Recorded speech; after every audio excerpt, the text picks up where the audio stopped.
ഇനി മൂന്നാമത്തേതും വളരെ പ്രധാനപ്പെട്ടതുമായ സ്റ്റെപ്പാണ് സൺ പ്രൊട്ടക്ഷൻ. നമ്മുടെ സ്കിന്നിനെ ബാധിക്കുന്ന എക്സ്റ്റേണൽ ഫാക്ടേഴ്സ് കണക്കിലെടുത്താൽ അതിലേറ്റവും പ്രധാനപ്പെട്ടതാണ് സൺലൈറ്റ്.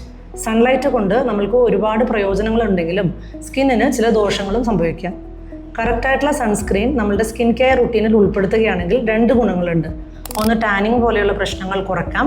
രണ്ടാമത്, ഫോട്ടോ ഏജിങ്, അതായത് സൺലൈറ്റ് കൊണ്ടുണ്ടാകുന്ന ഏജിങ് ചേഞ്ചസ് കുറയ്ക്കാനും സഹായിക്കും.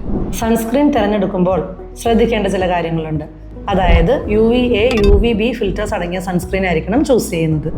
രണ്ടാമതായി, പുറത്തു പോകുന്നതിന് 20 തൊട്ട് 30 മിനിറ്റ് മുൻപ് സൺസ്ക്രീൻ അപ്ലൈ ചെയ്യാൻ നമ്മൾ ശ്രദ്ധിക്കണം. മൂന്നാമതായി, കറക്റ്റായ അളവിൽ സൺസ്ക്രീൻ അപ്ലൈ ചെയ്യേണ്ടതുണ്ട്. അതിന് 2 ഫിംഗർ ലെങ്ത് പോലെയുള്ള ഗൈഡ്സ് നമ്മളെ ഹെൽപ്പ് ചെയ്യും. സാധാരണയായി നമ്മളുടെ നാട്ടിൽ കാണുന്ന ഒരു പ്രവണതയുണ്ട്. അതായത് ഹൈ ഓൾട്ടിറ്റ്യൂഡ് തണുപ്പുള്ള സ്ഥലങ്ങളിലേക്ക് യാത്ര ചെയ്യുമ്പോൾ സൺസ്ക്രീനിൻ്റെ ഉപയോഗം കുറഞ്ഞു പോകുന്നതായി കാണാം. എന്നാൽ നമ്മൾ മനസ്സിലാക്കേണ്ട ഒരു കാര്യമുണ്ട്. അതായത് water bodies, snow, high altitude എന്നീ സ്ഥലങ്ങളിൽ UV എക്സ്പോഷർ കൂടുതലായിരിക്കും. അതുകൊണ്ട് തന്നെ ഇങ്ങനെയുള്ള യാത്രകളിൽ സൺസ്ക്രീൻ ഉപയോഗിക്കുന്നത് ഒരിക്കലും കുറഞ്ഞു പോകരുത്. സൺസ്ക്രീൻസും ജെൽ, ക്രീം, ലോഷൻ ബേസുകളിൽ അവൈലബിൾ ആണ്.